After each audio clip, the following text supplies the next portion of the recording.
Halo Anilovers, gue Wibu Sableng dan selamat datang di channel Wibu yang gak pakai anime-animean. Dan kali ini gue mau ngasih review game Arknight. Game Wibu yang satu ini tuh lagi rame banget. Temen tongkrongan gue pun main sampai gue sendiri tuh kegaram sama SSR-nya dia. Bagaimanakah reviewnya? Yang jelas game ini bukan untuk Wibu yang malas mikir. Kalau lu malas mikir, lu 100% gak cocok sama nih game. Dan sorry banget footage yang gue ambil ini dari channel orang ya, karena gue gak ada memori buat nge-record dan gak support suara internal. Tapi tenang aja, gak 100% karena nanti ada beberapa dari gue juga. Dan ya, let's review.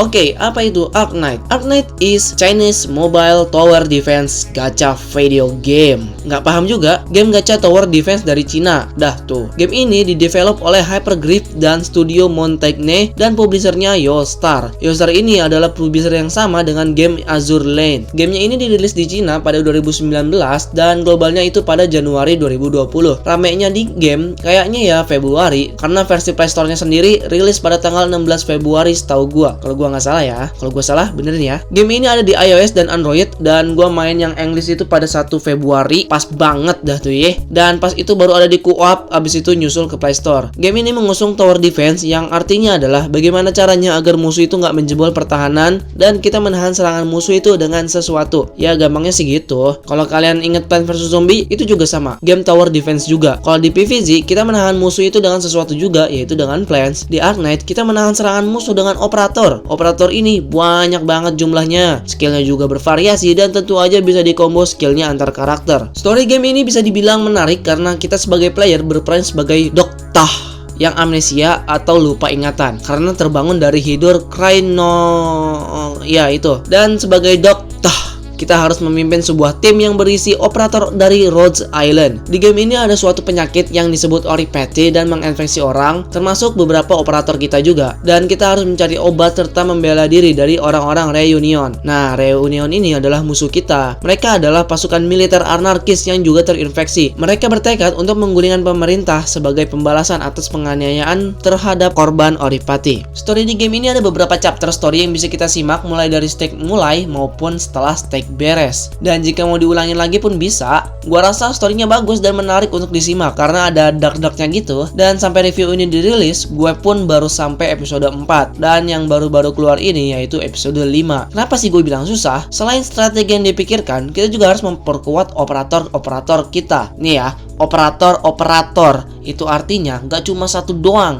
Makanya gue bilang susah. Susahnya di mana ya? Ntar lo tau lah. Ketika kita memainkan suatu stake, jadi di sini ada dua tempat berpijak untuk menaruh operatornya, yang di atas maupun yang di bawah. Yang di atas biasanya untuk operator yang range dan yang di bawah biasanya untuk melee. Tapi ada beberapa operator yang bisa ditempatkan di keduanya, contohnya kayak Shaw. Serta ada juga stake yang dimana operator range bisa kita taruh di bawah juga. Dan bagi gua, ini adalah pengalaman menarik memainkan game ini karena stake yang bervariasi dan gak monoton. Setiap stake itu berbeda-beda modelnya dan strateginya. Well, ada sih beberapa stake yang mirip penempatan layoutnya, tapi gua rasa strategi yang dipakai pun berbeda juga. Nah, di sini kita sebagai Doktah dituntut harus mikir dan jangan sampai terlena sama stake yang mirip ini. Makanya gue bilang, game ini gak cocok untuk wibu yang malas mikir. Gue aja sampai nyontek saking mentoknya gue ngesain stake. Nyonteknya di mana? Cek deskripsi. Semua stake ini bisa kita icip atau istilahnya jajal dulu. Tapi kita nggak bisa jaldi. Jajal abis itu jadi. Maksudnya adalah kalau misalnya kalian bisa nggak tembus ya pas mode jajal, ya untuk beresin stake aslinya kalian harus main lagi. Ya dari sini gue rasa bagus banget lah ya. Karena ketika mode jajal nih, kita secara tidak langsung bisa mengidentifikasi musuh-musuh apa aja yang keluar. Untuk naruh operatornya di sini menggunakan sistem drag and drop. Dan ini opini pribadi sih, gue nggak serak sama metode ini karena beberapa kali pas gue drag and drop itu tahu-tahu lepas sendiri. Ya layar HP gue waktu itu lagi licin sih. Tapi kalau misalnya pakai tap ya, jadi kita milih operator, abis itu tinggal tap tempat mana yang mau kita taruh, itu lebih cepat dibanding drag and drop kayak gitu. Kalau kalian merasa nggak setuju sama gue di bagian ini, silahkan komentar di bawah. Game ini bisa dicepetin 2 kali speed duitnya dan ada tombol pause. Dan ini bagus banget lah ya, main game online tapi bisa ditunda. Dan yang gak gue senengin adalah gak ada tombol restart. Jadi nih kalau misalnya lu ngelakuin kesalahan ya, misalnya kesalahan kecil gitu dan lu pengen ngulang, lu mesti balik lagi nih ke pas milih stage. Dan itu seharusnya dikasih opsi lah, mau restart atau balik lagi milih stage. Game ini juga menyediakan stake untuk grinding material-materialnya, dan juga di game ini ada mode auto. Bahkan pas gue lagi ngetik nih review, gue pun grinding dalam mode auto. Grindingnya sendiri itu menurut gue mudah karena stake yang udah beres, kita tinggal ulang-ulang aja. Tapi yang susah adalah drop rate item yang menurut gue nggak jelas. Beberapa stake emang sih ada yang udah pasti itemnya dapet, tapi ada juga yang untung-untungan. Gue sih nggak masalah sama hal ini karena bisa di auto juga kan. Cuma ketika kita mulai stage, kita harus punya sanity yang mencukupi. Sanity itu gampangnya kayak energi yang diperlukan lah untuk bermain di suatu stage. Nah ini nih yang gue merasa kurang, karena untuk satu sanity aja mesti nunggu 5 menit dulu. Ada yang namanya sanity potion, cuma itu pun dapatnya kalau misalnya dari mail atau reward gitu. Dan ketika sanity habis ya bengong lu mau ngapain lagi, padahal niat grindingnya buat power up gitu, tapi sanity habis ya nganggur lu, nganggur. Item game ini pun banyak banget dan gunanya juga macam-macam. Inilah suatu kompleksitasnya yang mana kalian harus pahami. Ada item yang buat upgrade base, upgrade operator, chip buat promosi operator, dan lainnya. Untungnya setiap item dikasih tahu cara dapetinnya gimana, apa harus di craft ataupun di grinding. Currency di game ini pun macam-macam. Ada yang furniture part khusus buat beli furniture, LMD di sini sebagai duit ya, yang mana bisa upgrade operator dan lain-lain, tapi nggak bisa buat beli item di store ya.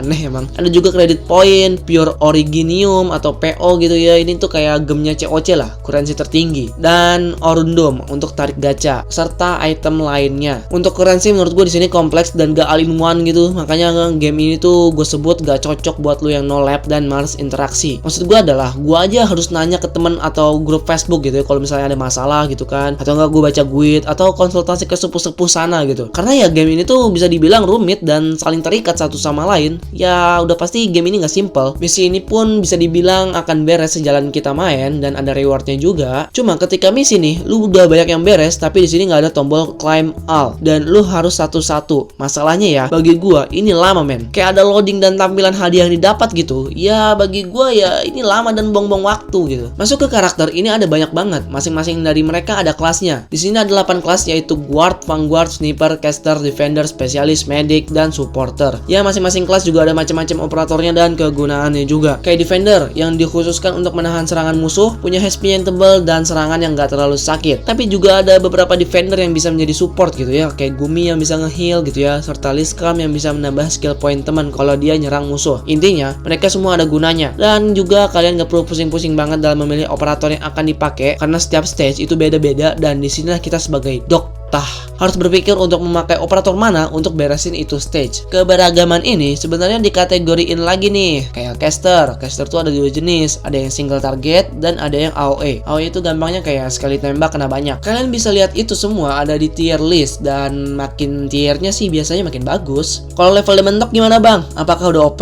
Well yes, but actually no. Di sini ada yang namanya promotion, yaitu operator kita bisa dibuka limitnya lagi gitu, sehingga itu operator bisa menjadi lebih OP. Dan tentu aja promotion operator tuh nggak mudah coy, karena perlu sejumlah material yang harus didapat. Nah ini nih, grinding lagi. Lore masing-masing karakter juga menarik untuk disimak dan tentu aja masing-masing operator punya squad atau tim di lore masing-masing. Makanya dari sini nih, meme, fan art muncul dan menjadikan game ini menarik lagi. Kalian juga bisa atur squad kalian dan menamakannya. Jadi ini tuh kayak template susunan operator yang dipakai gitu ya. Cuma sayangnya nggak ada fitur swap posisi operator. Posisinya ini nggak bisa di swap gitu. Gue adalah orang yang demen lihat sesuatu yang rapi gitu ya, biar enak dilihat. Sekarang bandingin deh, enak lihat yang ini. Nah, tuh posisinya rapi tuh. Atau yang ini, gue yakin yang pertama kan. Masalahnya kalau lu mau nge-swap posisi biar rapi, lu nggak bisa men. Lu mesti nyusun dari ulang lagi sesuai urutannya. Aduh, capek deh. Selain grinding, resource juga bisa kita dapetin dari base. Ya ini tuh kayak pabrik bawah tanah gitu ya, yang fungsinya juga macam-macam. Operator nggak buat tempur doang, tapi bisa jadi kuli di sini. Kalian bisa pekerjakan mereka dan istirahatin mereka kalau kecapean. Jadi gue rasa di game ini tuh kita dapat tentang memanage sesuatunya gitu ya. Karakter-karakter di sini diisi oleh seiyu-seiyu dari Jepang Jepang ya. Kalau yang versi CN gue kurang tahu deh. Kayaknya sih juga. Dan bahasanya itu nggak bisa diganti. Jadi kalian pastiin download yang versi Inggris kalau mau gampang. Dan juga kebanyakan tuh karakternya cewek. Kalau waifuable sih gue kurang tahu lah ya. Itu tergantung orang men. Tapi menurut gue pribadi, cuma ada beberapa yang mantap gitu kalau misalnya dijadiin waifu. Ya lanjut ke bagian terakhir, gacha. Gacha di sini SSR-nya 2% dan bintang tertingginya yaitu bintang 6. Yang paling bawah bintang 1. Gachanya sendiri gue kurang bisa mereview karena ini pertama kalinya gue main game gacaan ya. Tapi kalau mengambil pandangan gue yang awam, ini benar-benar menguntungkan men. Tapi tentu aja kebanyakan mengecewakan. Haha, ampas mulu gue bro. Kalau kalian mau mengomentari bagian gacanya, silahkan. Apakah gacha game ini lebih parah dari game sebelah atau mending yang ini? Oke, itu aja review gue kali ini. Sorry kalau misalnya ada banyak kurangnya. Gue tahu gue belum tamat main game ini ya, belum nyampe story 5 gitu ya. Tapi gue merasa harus mereview game ini juga. Kalau kalian progresnya lebih jauh dari gue, silahkan tambahin. Dan kalau ada yang salah, tolong dibetulin. Like video ini kalau misalnya kalian suka. Share video ini agar mereka tahu bahwa Arknight itu ya, gamenya itu mesti mikir gitu ya, mesti mikir. Gue aja sampai nyontek anjir. Lalu sub channel ini agar kalian mendapatkan info-info seputar peranimean serta game wibu-wibu gini ya. Kalau kalian demen event Jepangan, jangan lupa follow IG gua di @wibu_sableng.event agar kalian gak ketinggalan event. Itu aja akhir kata. Jadilah wibu sampai akhir hayatmu dan selalu gacha agar dapat SSR ya. Salam wibu.